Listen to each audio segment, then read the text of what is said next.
فعلم ما لم تعلموا فجعل من دون ذلك فتحا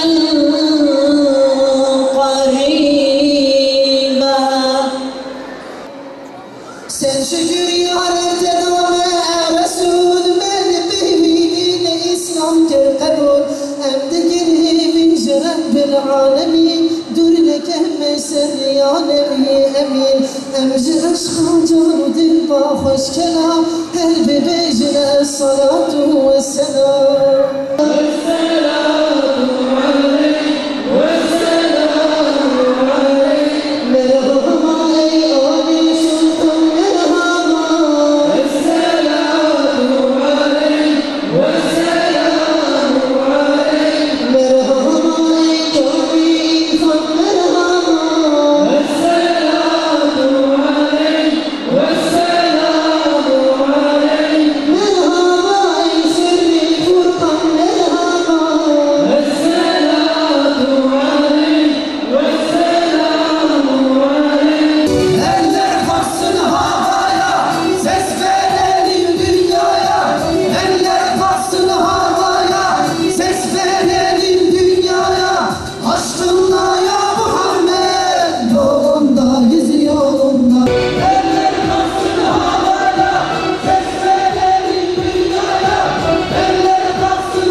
Sevdalıları kardeşlerim, bugün Resulullah Aleyhisselatü Vesselam'ın kutlu doğum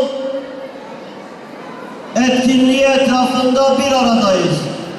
Aleyhisselatü Vesselam'ın doğduğu ay Nisan ayıdır. Ama elhamdülillah dünyanın dört bir tarafında, hatta Türkiye'nin köy köy, şehir şehir, ilçe ilçe dört bir tarafında Aleyhisselatü Vesselam'ın kutlu doğum etkinlikleri Nisan ayına sığmadığı için Mart ayından başlayıp Mayıs ayına kadar taşımışız Müslümanlar olarak. Elhamdülillah. Hepinizin malumu, peygamberler sıradan insanlar değillerdir. Peygamberlerin doğumları da sıradan doğumlar değildir. Peygamberlerin doğumları insanlık alemi için çok büyük hadiselerdir. O yüzden Allah-u Teala Kur'an-ı Kerim'de Meryem suresinde Hazreti Yahya ile Hazreti İsa'nın doğum günlerinde onlara selam gönderiyor. Selam olsun onun üzerine doğduğu günde.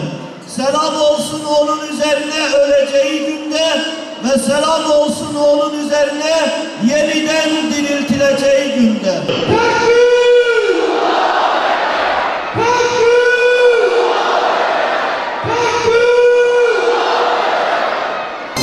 Oğlu benim Yılmaz kahramanıdır, o gelecek neslin şahramanıdır, oğlu ümmet şahlanmalıdır, şirki putlarını kırar Muhammed, canlar üzerinde yanar Muhammed, kahraman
Olmuyor.